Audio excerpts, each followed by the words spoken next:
Hello. That was kind of odd. Sorry.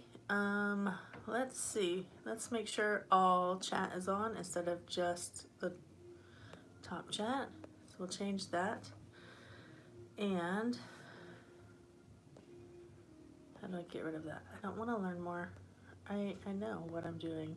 Just go away. Maybe it'll go away after time. Wow, that's kind of high up there, isn't it? Okay, let me see what I can do. Let's see if I can change it. This ain't gonna work. I'm trying to make this so that it will sit a little better. Hi, hello, hi guys. I guess we'll go back to that way. I was trying to pop the phone up.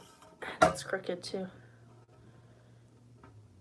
All right, hello. How is everyone doing tonight? We are having storms. Well, actually, they've been predicting storms, but we haven't had any yet. And it is maybe supposed to rain. Hey, Daddy Ohas. Yeah, so still vlogging, and it hasn't killed me yet. I thought it might over the weekend. It was busy. We were in Oklahoma with family, so between shooting video, editing video, and then having to go to town to upload it, it was like midnight a couple nights. But it's now that I'm back home and in the groove, it's a little bit easier. So today's kind of a break because I get to be live with you guys. So welcome. I'm glad that you're here watching. How's everybody doing? How's your weather? See, I'm on live chat, so that's good. Oh, and somebody was saying something that I missed it. How do I get it back? Where'd it go? Oh, I turned it off. Live chat. Let's go back. All right. I have to wait for the thing to go away. So I see we've got a few people in the house. I forgot to send out a notification today. Not that. There we go. All right. Hello. I forgot to send out a notification and tell everybody that I was gonna go live. I usually try and do that at least a couple hours before, if not a day before, and I didn't get it out today, but here we are. So it might be a small group, but that's okay. Plenty to talk about. What would you guys like to start with? The bunnies are a month old. The bunnies who are the babies of Cyrano and Roxanne are a month old now, and they're pretty cute. They're about this big, and they're gonna be in an update or a vlog soon. We will see them. Garden's looking pretty good.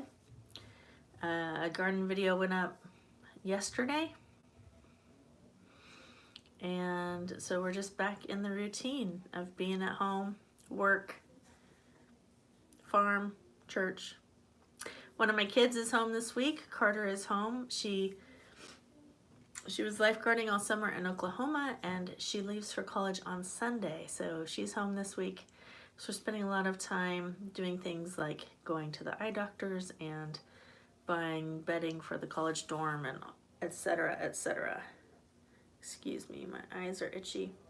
I don't know if it's the weather or something else, but my eyes have been itchy this week too. I'm sure it's something in the air, a different kind of pollen entering a new season. And what else? All right, you guys are gonna have to help me out and ask some questions. Get me talking about something. Otherwise, we're gonna have a very short live chat tonight. Who's here? How's your weather? And I saw we had Ponderosa Pines. No, Pomona Ponderosa. And Daddy O is in the house.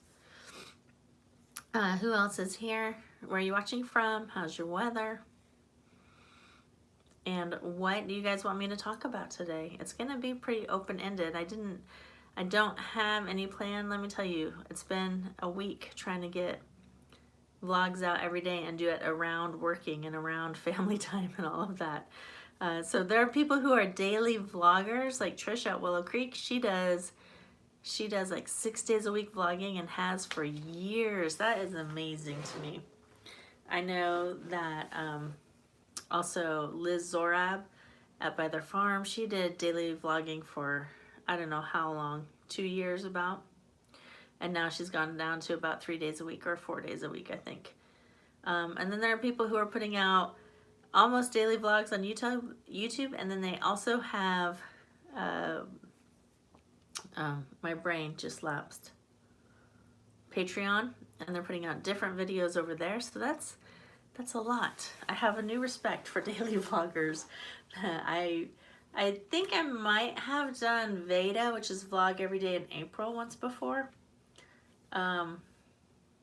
It doesn't seem to me that it was as challenging as this week has been.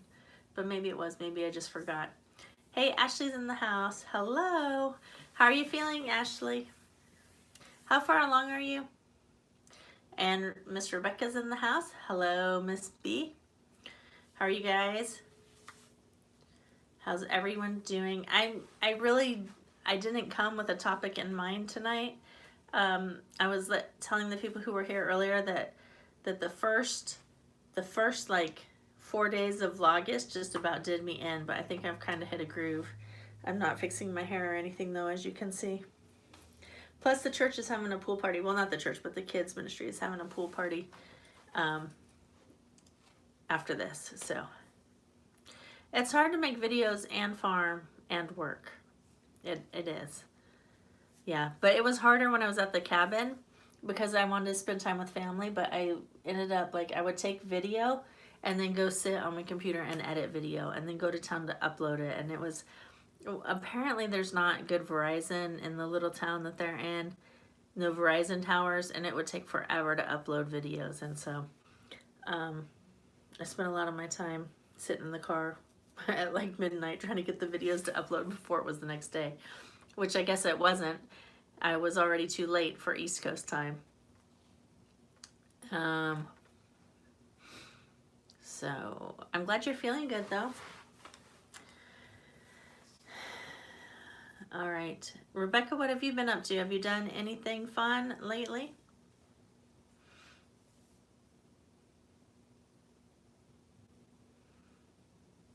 Oh, you got to go. Now, remind me, Pomona Ponderosa, please, if you would remind me of your first name so that I don't have to call you Pomona. You got to meet Kevin and Sarah. Yeah, Diana, thank you. I will try. I'm not going to promise I'm going to remember that, but I'll try. I work on it. I work on remembering people's names. Sometimes it takes me a while, but I eventually will get them. Yeah, they're great people, aren't they? Our little farmer's market's pretty cute. There's not as many veggie stands this year or produce stands as there were last year. I know one of the producers that I liked she always sat up right next to Kevin and Sarah, and she moved, so I miss her. She was a good friend as well. Not like we weren't super close friends, but we saw them a lot. And that's right, Farm Alarm is going to be at the expo in Cali. So if any of you are West Coasters, Rebecca, are you going to get up there to, it's Baker Creek does it, and it's in NorCal. What's it called, Ashley? And Ashley and Tracy are going to be there actually talking about growing blackberries, I believe, along with a list of lots of other speakers, including, if I remember correctly, I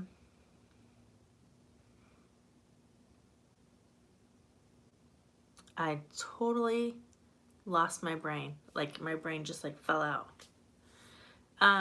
Oh, Diana, are you the Diana that I met at the farmer's market a week ago? Or no? Was her name Diana? See how my brain is? I totally just lost my mind. Like it totally, I'm pretty sure that Pomona Ponderosa may be somebody that I met in person 2 weeks ago. Is that correct? Are we still talking about the same person or no? Sorry. Okay, so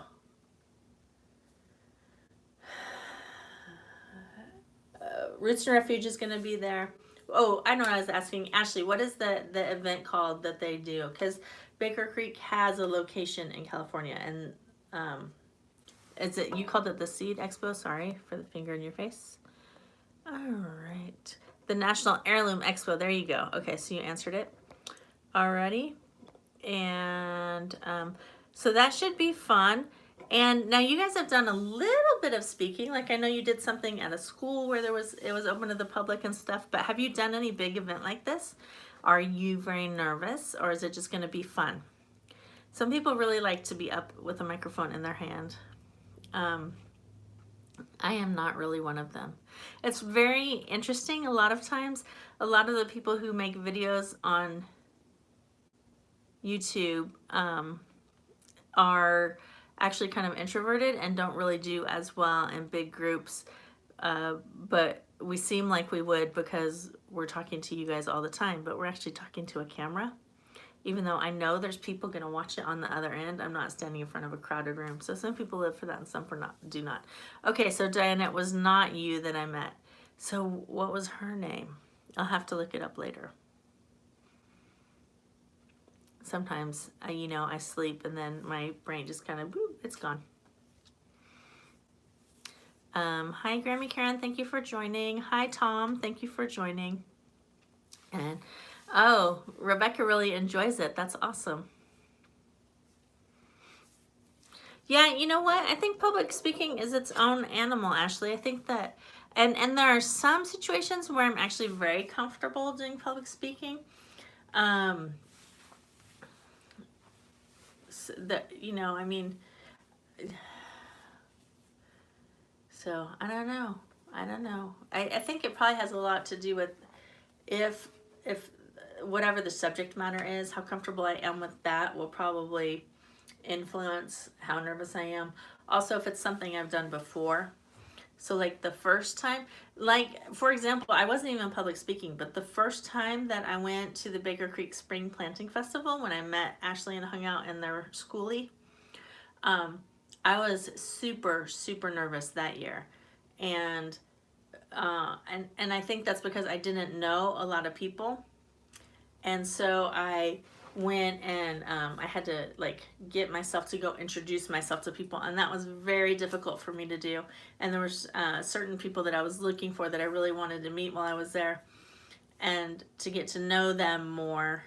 And so that was hard. But then this last year, since I had done it the year before and I had met a lot of people, then it was a lot more comfortable. And this year even, it was more comfortable for me to like see somebody and be like, hey, I think they're on YouTube. I'm not sure I know their channel. I see them carrying a camera, and to just kind of walk up and be like, hey, I think I've seen you on YouTube, but I'm really sorry I've forgotten your channel name, and introduce myself and talk and hang out and get to know people. And that was much easier this year than it was. So I think a lot of that just has to do with, have I done it before or not? Like the unknown is always scary. Hey, Howie, thanks for stopping by. I was talking with some girls last year. I was interpreting a conference where people were networking and they were having actual live interviews. So it was a lot of young people, college age or just out of college, were being interviewed by these big corporations,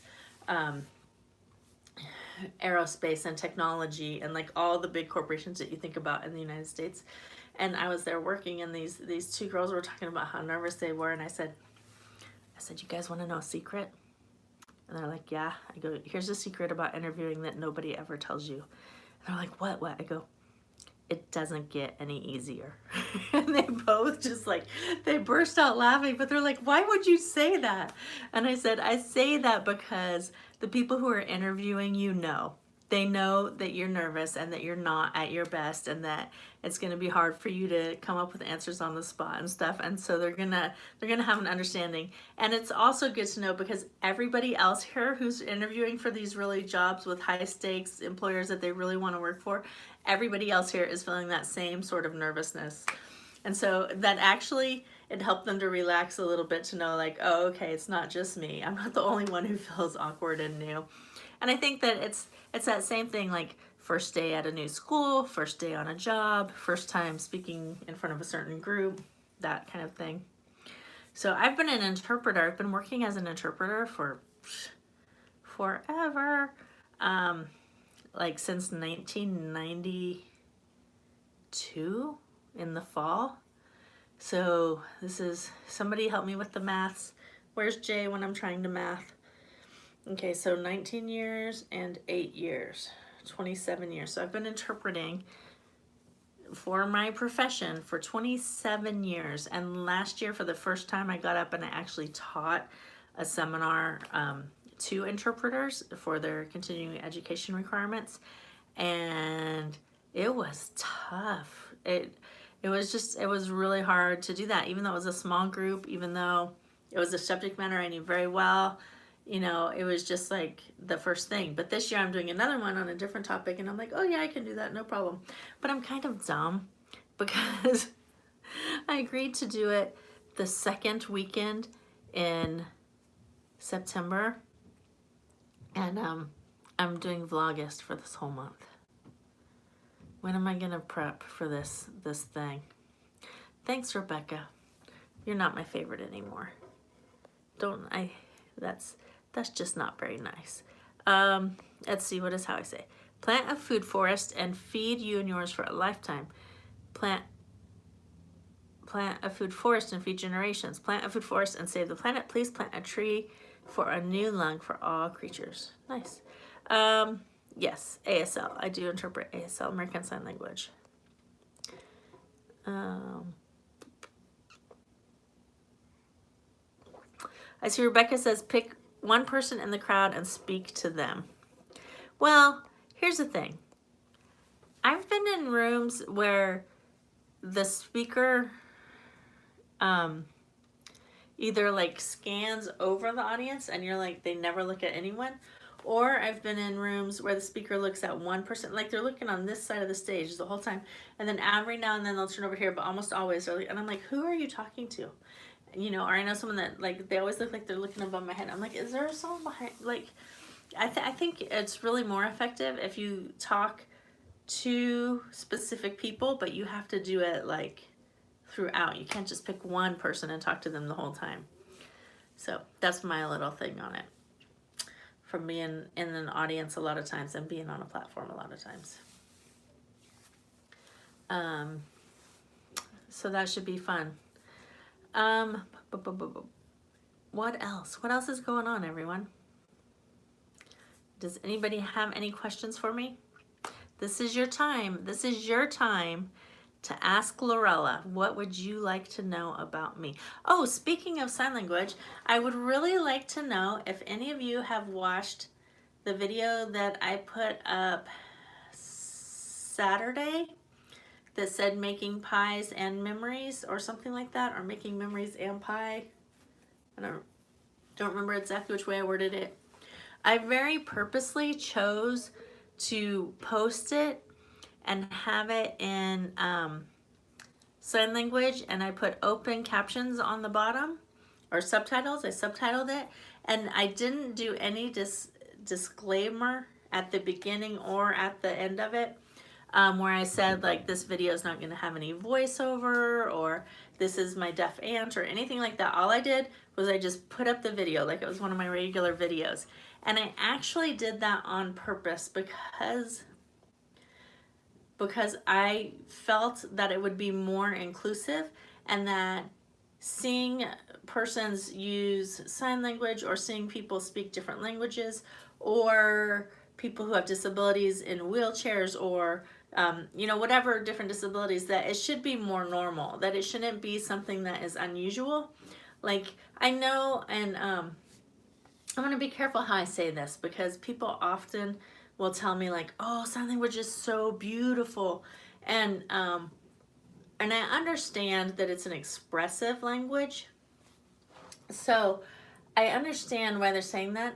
But you know, I mean, a lot of times the content of whatever you're talking about, it's a language, so it could be very horrific.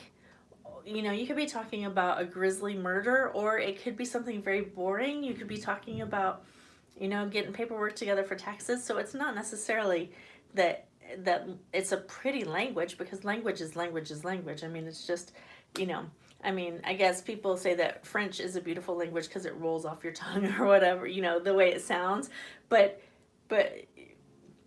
you know what I mean? It's language, and so I think that I would like to see persons with disabilities and people who speak other languages and stuff that just be more normal. And so I just posted it without any explanation, and I kind of wondered how that would go over. And I did look at my watch time, because in analytics you can see like how long people watch. So I noticed that like there's a big drop off at the beginning, like after about 30 seconds, where people were like, oh, she's not talking, okay. And then but then everybody who made it to that point stayed to the end just about. So it was kind of interesting to see how it worked. So there were several questions that came through, and I saw Claire's in the house. Hello, I'm glad to have you. And Lynn, hello, glad to have you. And Kathy, hi, I'm glad you're here. Oh, Howie, okay, so before you hang up real quick, I did want to answer your question, will I ever plant a food forest? Probably. I probably will be planting a food forest. I have started with kind of an orchard area where I have some peach trees, and I'm just going to add to it and add to it, but I would love to. My husband has taken 2 different permaculture design courses. He took the Jeff Lawton one, and then he took another one, I don't know. Oh, I think it was through Jack Spirko's channel, but I don't know who, maybe Jack Spirko was a teacher, I don't know. But anyway, so we do have some, he has some permaculture design knowledge. We haven't had, I don't want to say the opportunity to implement it, but we haven't implemented much permaculture design yet into our practice, but a food forest is something I would like to have. So I hope you heard that before you clicked off. If not, I'll catch up with you later. Let's see. And have a good evening. Get out and enjoy planting your fig trees. Let's see. Claire says, oh, her cousin married a deaf woman. Nice. I'm glad that it was conducted in ASL, and then Rebecca has a deaf community there. And they also have the new windows for ASL at Starbucks there. Cool. Howie says, new series on starting a food forest starting next week. Good for you, Lorella. All right, cool. I will look forward to watching that. And that'll be good because we will be getting there, and then that'll help me get some design in mind before we get started. And I actually was talking to Mama Grows today about how she's like in such a small suburban lot. Maybe it was yesterday. And how she's thinking about getting some landscapers in to do something. I don't want to tell her whole story. But I said, well, you might want to contact someone with permaculture design knowledge so that you can incorporate your landscape and have an edible landscape. And so then you're marrying, you know, both the design and the function that you want. So I'm very much a fan of permaculture design and hope to do more and more of it.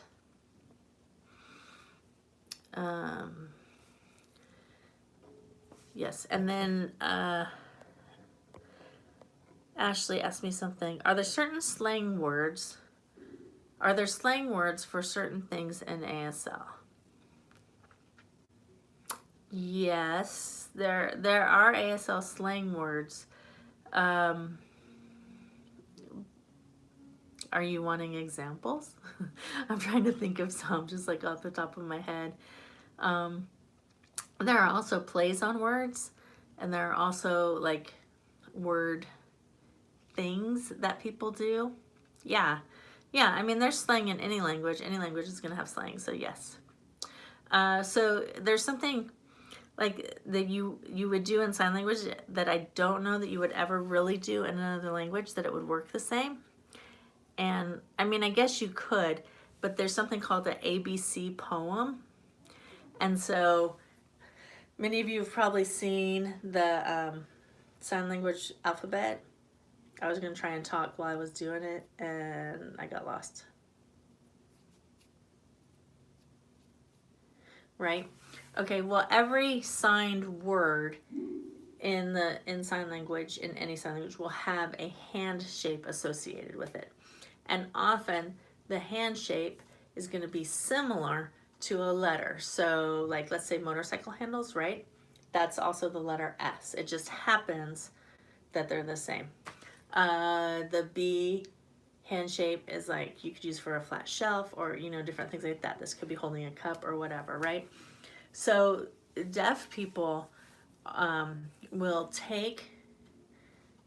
make a poem out of words that go through the alphabet.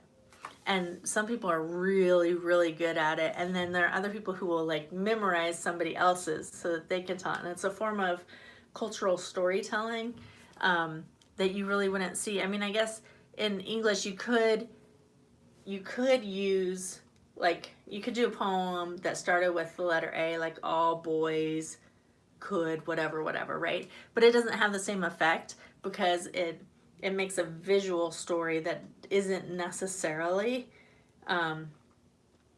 related to the word sounds. So it's very, very deaf culture specific. So that's really interesting. But yeah, there's lots of slang type stuff. I can show you the sign for Uber and the sign for Lyft if you want. I learned those when I was in California. So Uber. So this is not the sign for you, but it looks like a little U. And it's just like this, Uber. And Lyft is like this. This is a sign for pick up, like pick up something, pick me up.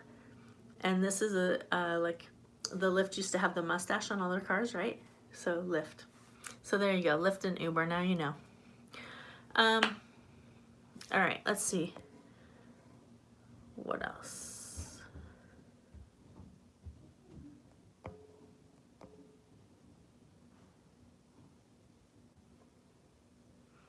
Kathy says 1 year she made a food forest by taking a bunch of seeds, spinning around and releasing them. It was very interesting and fruitful and fun. I might do that again in my new house. All right, Kathy, word of warning, if you do that here, your seeds and your weeds are gonna all come up together. So you're gonna have a lot of work getting the weeds out of your seed beds here because weeds grow more than seeds do, more than fruits and veg. All right, I think that's pretty much, I'm caught up with comments.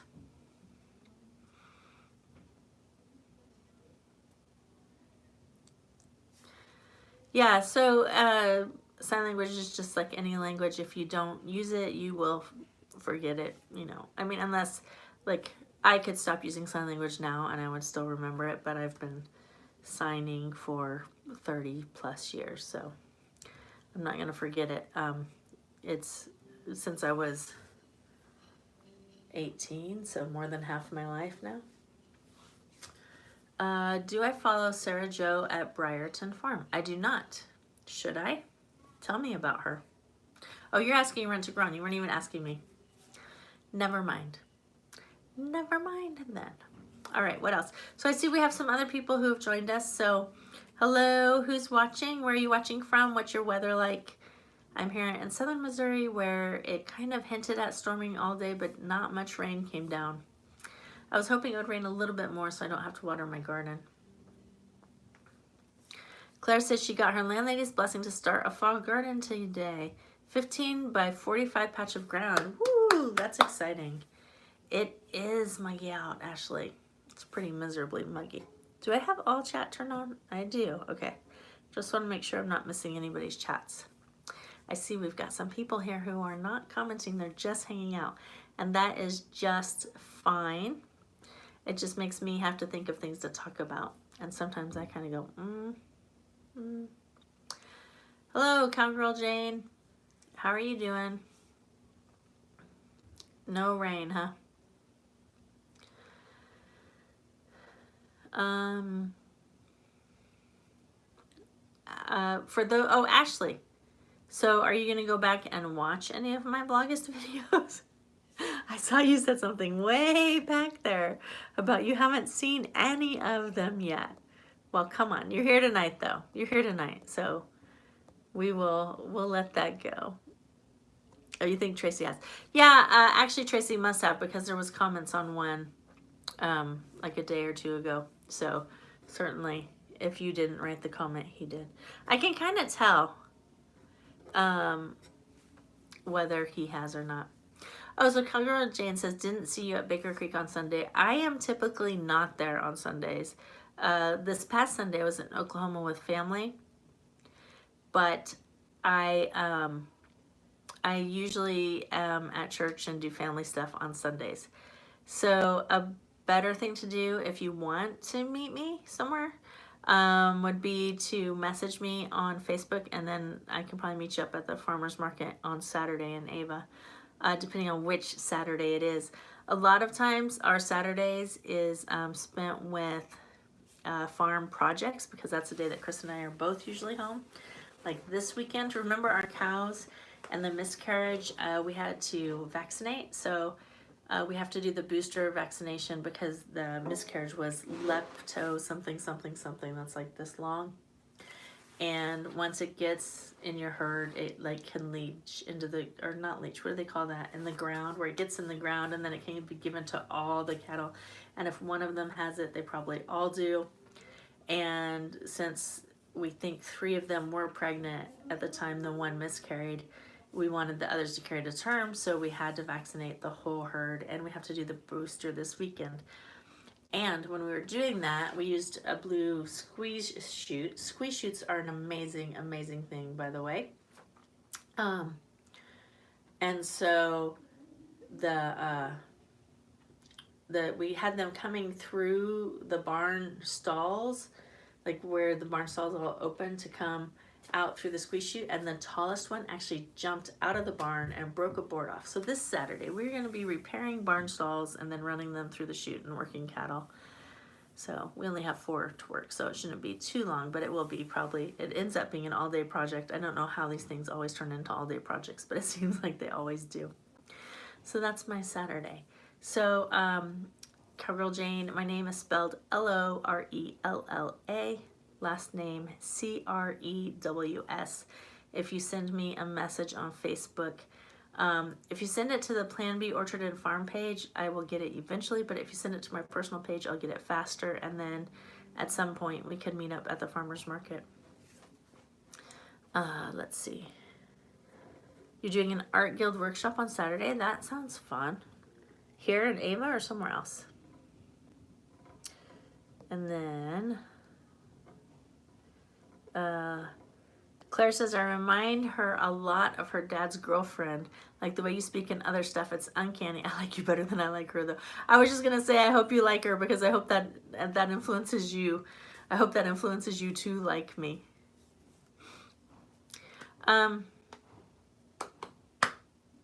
So Rebecca, what are you doing to the, oh, you're working on a chicken stall. Cool, the Ava Art Guild. Awesome. What else? What else? What questions do you guys have? Anything? Oh, I got something on my shirt. I'll have to wash that. So when I leave here tonight, we are going to, the girls and boys are all going to the local pool and have a big pool party, and then, because school starts next week. So officially school season here in Ava, Missouri. It seems so weird because in California, we never started till about Labor Day, and here they start in the first week in August and they get out the first week in May. So that just seems like early to me.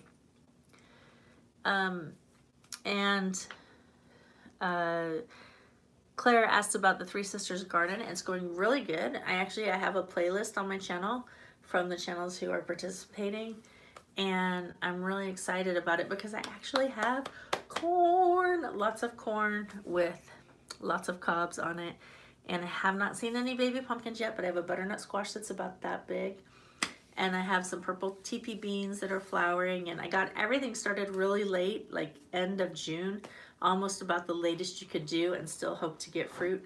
So fingers crossed we will have beans and squash and yummy stuff. And I have watermelon growing, no watermelon, but lots of flowers on everything, pumpkin flowers everywhere. And it's a good thing that not everything I planted germinated, because I can hardly walk in there as it is now. Like, it seemed so huge and everything was so far and spaced out. And when half the stuff didn't come up, I was so disappointed. But now I'm like trying to tiptoe and not step on plants. It's crazy how everything is growing. So I'm really excited about that. Very, very happy. Let's see. What else? Cowgirl Jane asks if we have a squeeze chute. We do not own a squeeze chute, but our neighbor is so nice. And he has a mobile squeeze chute that has wheels that you attach to it, and then you can pull it, like he pulled it with his four-wheeler and brought it down for us to borrow for this. We don't have to work our cows very much because we don't, we try to do as minimal injections as possible. But in this case we had to. So yeah, squeeze chutes are really nice. Super nice. Hey, Danny, Happy Farms, Louisiana in the house. Hey, Danny. Thanks for joining us. Kathy, I'm not going to tell you that your garden is going to have weeds. I'm telling you that Missouri grows rocks and weeds like, you know, like rabbits multiply. So if you're moving here, it's just something you have to be prepared of how to handle.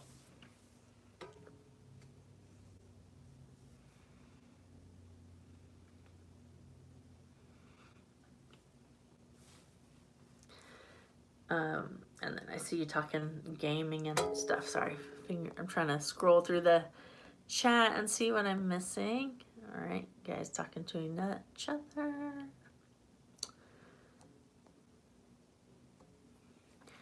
I love butternut squash, Claire. I think it might be my favorite squash. And I know I have about 2 different ways mostly that I cook it. The first way, which is actually my favorite way to cook it just because it's so easy, is you take the whole butternut squash, skin on, stem on, everything. Just leave it whole.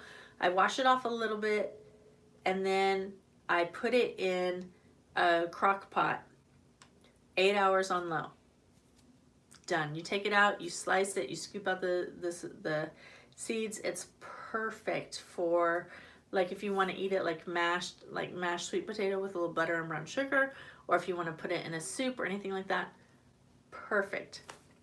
The other way I do it is I slice it in chunks, and then I roast it in the oven with some garlic, salt, and pepper.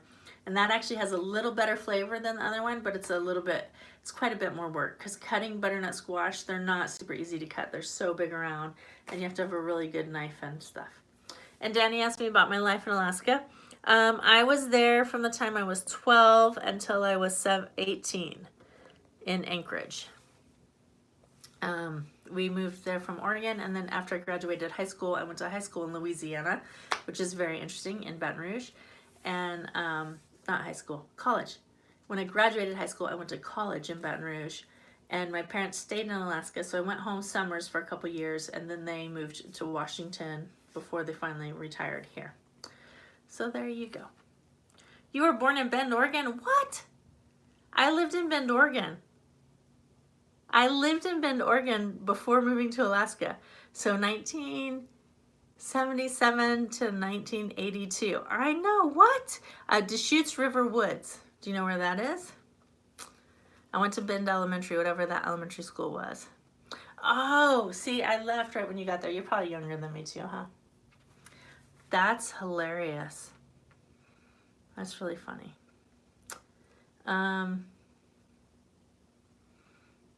Yeah, so you were little. Look at that. So we've lived in so many places. So where in Alaska did you live? Were you in the Matsu Valley? Because you were talking about gardening and stuff there. Sorry, everybody. Well, I have my own private little conversation with Danny. You're just going to have to observe. All right. Good night, Rebecca. Thank you. Yeah, so see,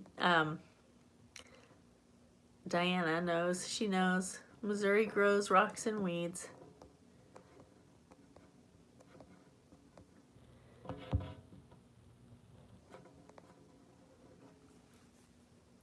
Oh, you were in Denali. Oh, fun. Nice. Yeah, I wanted to get one of those train jobs, but I never did. I did apply for a fishing resort job once too, but I didn't get it. It's okay. It worked out. It worked out. I did a bicycle ride when I was in high school from Denali back to Anchorage. It was like a week long. We did it with our youth group. It was a lot of fun. We're chasing people away because we're having our own conversation about stuff they don't know about. So, are you in Louisiana now? And Claire says, do we have kudzu? I don't even know what kudzu is. So somebody else help me out. Diana, do you know what that is? Kathy? Oh, Kathy's not here yet. I don't know what kudzu is, so I don't know if we have it. Sorry. All right. How's my garden? My garden is doing really good. I'm so excited about it. I just have like one tiny little baby tomato so far. I have tomato flowers. I planted the tomato plants. When did Liz bring them up to me? Memorial Day? They were starts, and then they went in the ground probably later that week. And all I have so far is one little tomato, and it's like tiny, but I don't know if it's a cherry variety or a regular variety. And I have 1, 2, 3 plants, so I don't know like how late tomato will grow. One of my tomato plants is a volunteer, so it seems like it would come up at the right time, right? And it has a lot of flowers on it. And that's a solar flare tomato that I got at Baker Creek and I grew last year. So hopefully I'll have good tomatoes off that one. My basil plant is doing really good. I've had to trim it back. I got a comfrey from Richard at the Awesome Homestead, and it's still in the pot. I have to pick a place for it, excuse me. But he said it's the kind that isn't going to spread. It's only going to spread by root, not by seed, so it won't take over my whole garden. What else do I have in there? Beans and corn and squash I'm waiting on.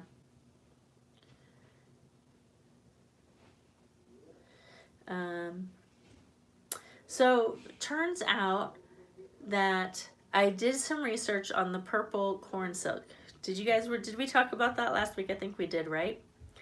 Or no, maybe I just put pictures on Instagram and Facebook. So on my corn, I will have like an ear over here with white, beautiful yellowish silk, and one over here with bright purple, reddish silk, like mahogany red, or I don't know what red. Anyway, like a purple red. And so I was doing some research on it, and people were like, it's a lack of potassium, and so I went and looked it up, and apparently it can be a couple things, like, because I found things where the actual leaves and stuff will start turning purple.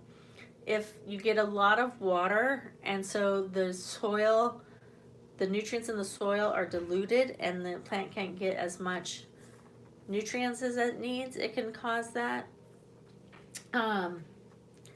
And also something else, but it's the sugars turn into a certain thing that I don't know the word of, that changes the plant color.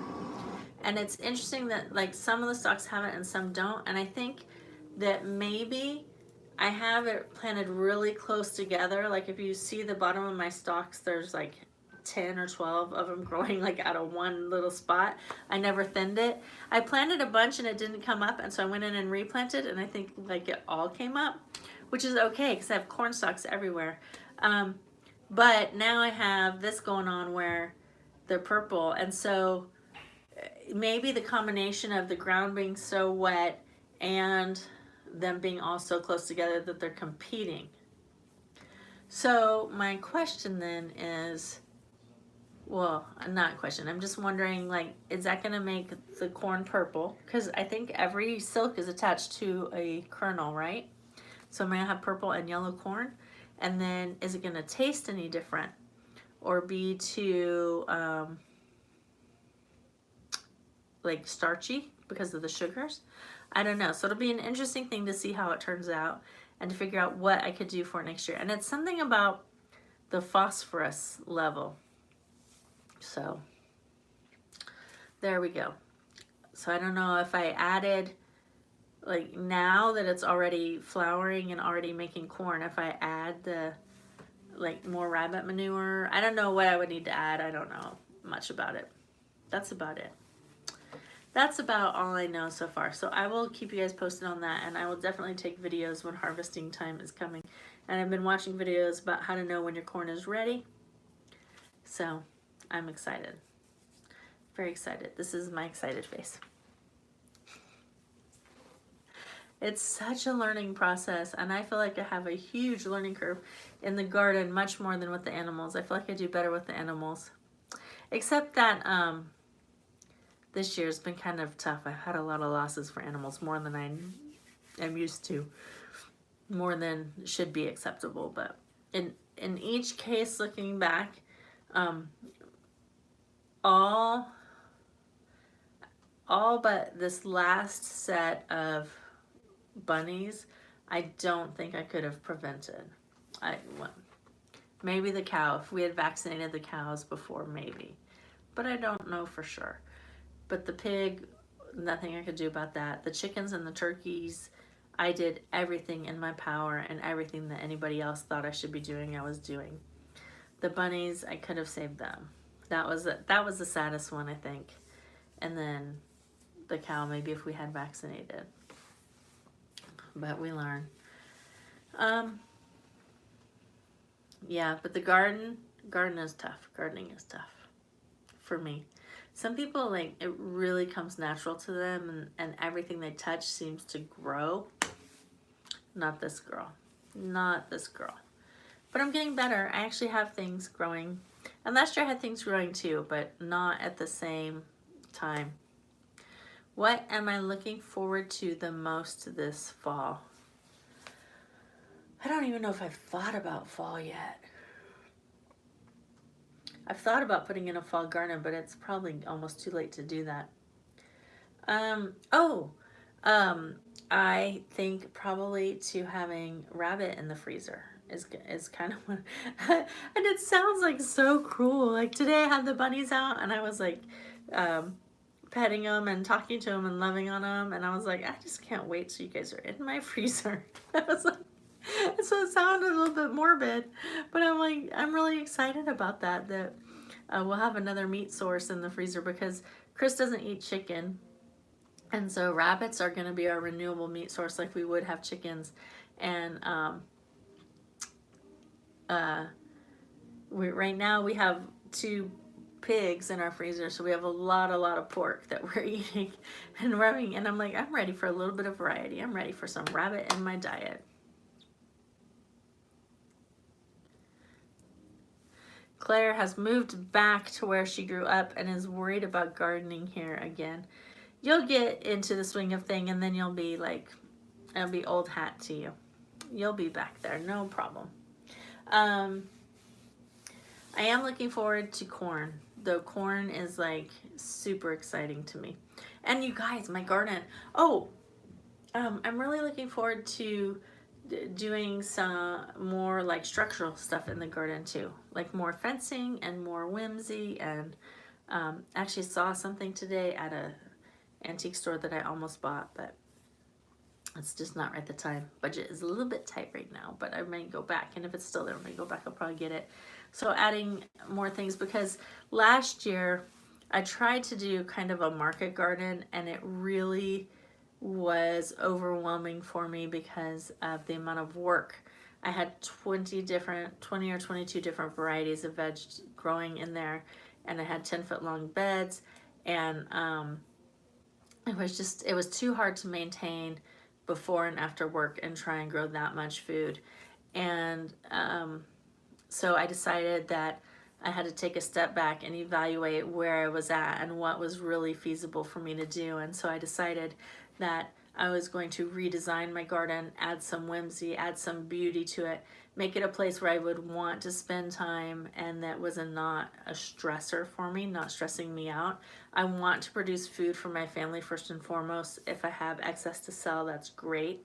And eventually I would like to have more of a market garden, but I needed to focus on manageable steps. And I jumped from like a little tiny, you know, like I grew, the year before that I grew peppers and tomatoes and potatoes or something, like 3 things. And then I jumped to 25 things and a bit, and I enlarged my garden like by triple the size, and it was too much. And so I had to take a step back. So this year I am putting in more design thought. I am putting in more, making it aesthetic so that when I go out there, and let me tell you right now, when I walk out there and the corn is like twice as tall as I am, and I go in there and it's very humid here, and so there's dew every morning, even in the heat of summer. It's dewy and the leaves are all wet, and I can hear the birds, and everything's green, and it's really like entering a magical world. I feel like a little girl in a storybook, that I'm entering somewhere new that no one has ever been before, and that magical things are going to happen in this place. Yes, I planned my own wonderland. That is how I feel about it when I go in there. It's super, super exciting for me. And it makes being out there joyful. Like every time I go out there, it's just like, I can't believe I grew this. I can't believe it. So I think I'm going to always try and grow some stuff that's taller than me. It's not very hard because I'm only 5'4". But because of the way it's so magical. There's really not a better word for it. I should be able to think of one though, because you know that's my job. My job is to speak English and do it well. It's such a lovely experience, and it's nothing I have ever experienced in the garden before. I have seen gardens. I've been to public gardens or to people's homes where their gardens are beautiful, and you walk in and it's like, it's peaceful and lovely, and it's the scents and the sights and the sounds are all, and there's water, and there's, you know, little bits of like wind chimes and stuff, and that's how I want it to be. So I'm focusing on that this year, and over winter I'm going to work. I have some more things in mind on how I'm going to make it so. And then I will be increasing productivity from there. I'm really excited about your U-pick. That is something that I might be interested in doing at some point. So I think that's a very exciting development. And I really liked, for those of you who don't watch Farm Alarm or who are not familiar with Ashley and Tracy, I would suggest you check out their channel, because they did this really fun series last year that was 1 year on a farm, and every week was a different episode on this year-long venture that they had. So I thought that was really neat. Plus their other videos are good too, but that was my personal favorite. I was sad when it was over. And we're coming up on the end of our hour. Every week I think, what am I going to talk about for a whole hour? And then it just flies by once we get going. Once you guys start asking questions, that's the thing. I need to get a list of questions from you guys. My nose is so shiny tonight. It's like worse than normal. It's reflecting a bunch of light. Thank you, Danny. I appreciate you being here every week. And I appreciate those of you who are here for Vlogust. Oh, before you guys leave, I need to tell you, I have been working on a video project since early spring, and I'm super excited about it. And I'm going to end Vlogust with premiering these 2 videos, and they're probably going to end up being the Friday and the Saturday of Labor Day weekend, which is kind of dumb, but that's just the way it's gonna, that's when the 30th and 31st of August are. But I think that they're gonna be really, really good videos. I'm hopeful that they are. I'm very excited about them. It's something kind of creative, a little bit outside my norm, maybe a little bit longer than my normal videos, but I really hope you like them, and I plan on premiering them and watching them with you. So really hope that you guys will be there for that. So please stick around. Please spread the word about Vlogust. And Danny, I will go check it out. Garden Envy. Okay, I will. I'll watch it. I wanted to say tonight, but I have the church stuff tonight, so in the next day or two I'll get to that. And Claire says, what have you done for in-house sustainability? I've started using kitchen towels instead of paper, and I make my own soaps and stuff. That is awesome. And Red Shed is joining. Hi, welcome. Right here at the end. We're about to go, but that's okay. I'm glad you stopped by. I was making my own laundry soap and dishwasher soap for a while, but my family complained. They complained that the laundry soap was leaving residue on their clothes, and I didn't think it was. I didn't experience it, but to keep the peace in the house, I stopped it. And then the dishwasher liquid had something in it that Chris thought was making, like, that would rust. I think he must have had vinegar or something that he thought was going to rust out the dishwasher. I don't know. But, you know, sometimes, yeah, you can't win every battle, right? You got to pick your battles. And those weren't things that I was willing to die on. So I actually have started just using store brand, and I just try and get the friendliest ones I can find. I'm not going to pay, you know, tons of money for the ones that I know I probably should be using.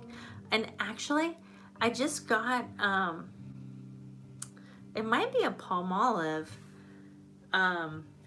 dishwasher soap. It's in a white bottle, and I think it might say Eco on the front of it. I don't remember exactly what it says. But I bought it because it was the cheapest one, and it gets my dishes the cleanest. Oh, it had no sulfates in it, maybe. No, sulfate's the one they put in shampoo. It had something like no phosphates. Maybe no phosphates. But anyway, I was like, I could not believe how clean. We drink iced tea at my house almost every day, and we have those white plastic pictures with the red lids, you know, the same ones that everybody has, the gallon size picture. And for the last 10 years, they've just been tea stained. I wash them every single day after use. As soon as they're empty, they get washed. They get washed sometimes hot water in the sink, sometimes in the dishwasher. They always had tea stains. I bought that new dishwasher soap, and they're like clear. I don't know what is in that stuff. But it gets my dishes clean. I'm telling you, better than anything I have used. I've used the pods. I've used whatever. So that being said, I don't use that anymore. I do make a healing salve out of olive oil and my own beeswax, and it has comfrey and plantain and calendula in it, and I really like that a lot. We also use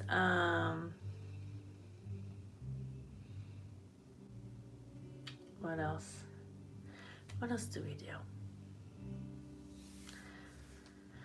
I don't know. I'll have to think. I'll have to think about that. But that's some more stuff. I was actually on part of a Facebook group, a zero waste group for a while, and I am so not there, but I think that is so interesting. Hey, Green Dreams in the house. Hello. Good to see you guys.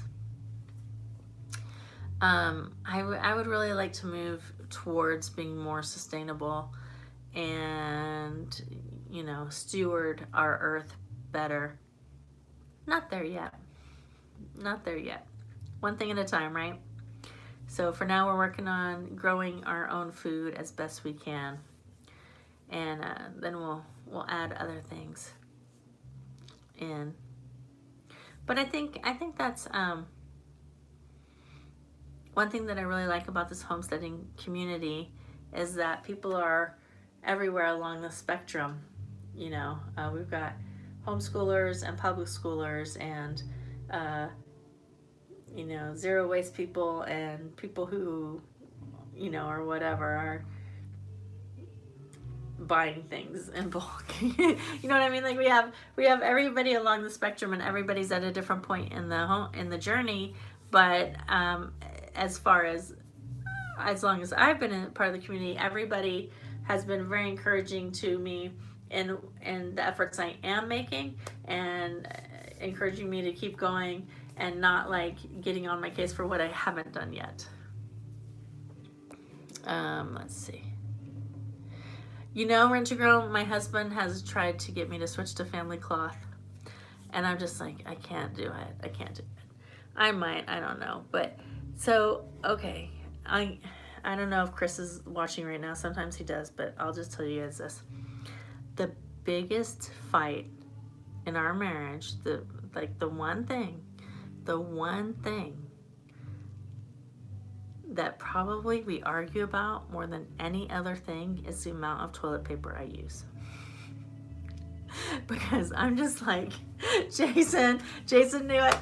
I'm like, I'm going to use as much toilet paper as I need to feel dry and comfortable, and I don't care how much it costs. And I'm not buying the cheap one-ply scratchy stuff either. Because I'm just saying my piece. That's the way I'm doing it. And my husband is like, nobody needs more than 3 squares. I'm like, 3 squares?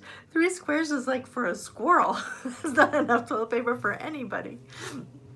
So I'm like, I don't care how much it costs. And he's like, when the stuff hits the fan and we're not gonna have toilet paper, what are you gonna do? I'm like, when that happens, you can limit me to 3 squares or whatever you need to do. We can switch to family cloths, whatever it is. But no, I just can't do it, guys. Can't do it. I'm not even gonna tell anybody the number I use. I'm using as much as I need to be clean and dry and comfortable. That's so funny. Yeah, I don't care. I'll flush more than once if I need to. If I'm not dry yet. And see, I'm weird like that. Though, like after I wash my hands, 1 paper towel is never enough for me to dry my hands thoroughly. I don't like water in between, like any crevices on my fingers or feeling any drips.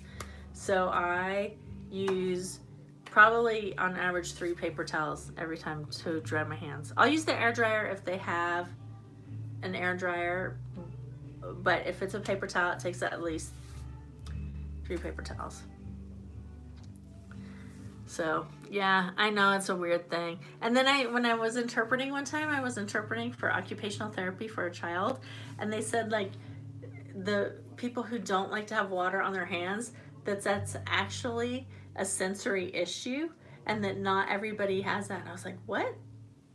You mean that people are okay having wet hands? Like people who like wash their hands and they just like that and they're like, that's good enough. I'm like, no, my hands are still wet. Dry, I need them dry. I didn't know that was a sensory issue that I developed as a child. Who knew? Who knew? So one weird fact about me. The paper towels where they come out like this far and you're like, more. And you have to wait and then wave your hand again. Yes. Oh, that's so funny. See, I know it's a thing, but yeah, now y'all know more about me than you wanted to. On that happy note, we can end tonight's live. Thank you everyone for hanging out with me, and be sure to stop back for the rest of Vlogust.